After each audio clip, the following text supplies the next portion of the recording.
I'm the youngest of 10 kids. And when I was growing up, I never got to sit at the adult table at family gatherings. I always had to sit at the kids' table. But actually, we had a lot of fun. We made up new stories, and we rarely stayed in our seats. Eventually, I grew up, and I finally got to sit at the adult table at family gatherings. And what did I notice? Adults tell the same old stories over and over again. Even though it's a privilege to sit at the adult table, as someone who's been interested in performance for most of my life, I missed the spontaneous creativity of the kids' table. About 4 years ago, I found myself at an adult table at an all-day meeting with the Rockefeller Foundation discussing the 100 Resilient Cities Initiative to help cities around the world become more resilient to the physical, social, and economic challenges that are a growing part of the 21st century. As the day went on, I noticed that even though the resilience of our cities depends upon the participation and the engagement of young people, there were no young faces in the room.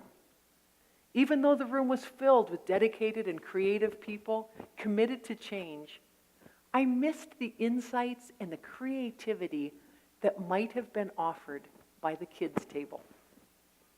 By that time I left the meeting, I had a new mission: to include youth voices in our city's news story. I applied for and received a grant to create and tour a show that merged theater and dance and themes of how cities can become more resilient in the faces of challenges like climate change. And it was entitled Shine. To create it, I partnered with scientists at CU, at the National Center for Atmospheric Research, and at the National Renewable Energy Laboratory, along with Grammy-winning composer and a former Broadway choreographer. The grant allowed us to bring the show to 8 communities: Boulder, New Orleans, Chicago, Molope, South Africa, London, New York City, and Tuba City in the Navajo Nation, and Sandy Hook, Connecticut.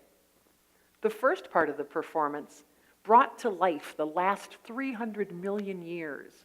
It told how fossil fuels were formed and how our use of them is impacting our climate. The second half of the show was written by local youth. To create this second half of each show, youth in each city met with scientists to talk about their ideas and figure out how to perform a single solution based on their city's resilience challenges. And what did they perform? A girl in East London lay on the ground, undulating as the River Thames. As folks walked by and just threw rubbish into her. Another girl walked by and saw what was happening, and she asked everyone to help her clean up, which they did. And then the River Thames stretched out in pleasure proudly. In Boulder, one young man announces that he's a farmer. The others in the group line up to gain entry into the farmer's compost pile. Each one finds out what they are. The grass clippings are allowed in, as is the rotting banana peel and the watermelon rind. The chicken bone is asked to go to the county compost, but the broccoli is allowed in. The compost pile is shoveled together as the group forms a clump. They decompose down to the ground together. And then from their center, a young girl hiding within pops up and announces that she is a flower. And what did this do for the youth, the audience, and the cities? 8th grade student Charlotte Geary said, "I tried to make it fun for the audience, but also to challenge them that this isn't just a play, but this is actually happening. I feel like people didn't realize we young people have a say or took us seriously until we showed them that we could lead this whole thing."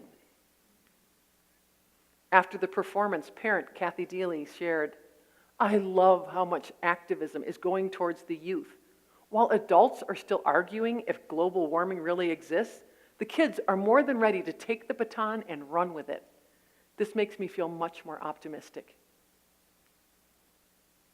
Brett Kincarn, Boulder city planner, wrote, I'm reminded by these young faces why we are doing this work and that we have every reason to have hope.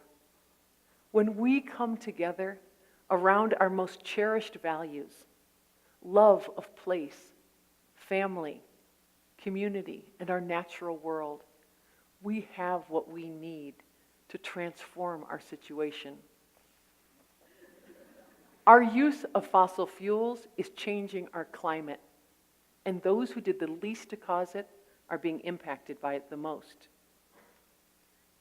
What we plan to do in these coming decades will determine if we can survive and even thrive on this planet. How we make this plan and who we include in the planning may determine our future just as much. So I invite you, whatever you do, whether it's helping cities be more resilient, developing entrepreneurship, or protecting the planet, be sure to bring young people into the equation, because new stories are being written at the kids' table. And those new stories can save the world. Thank you.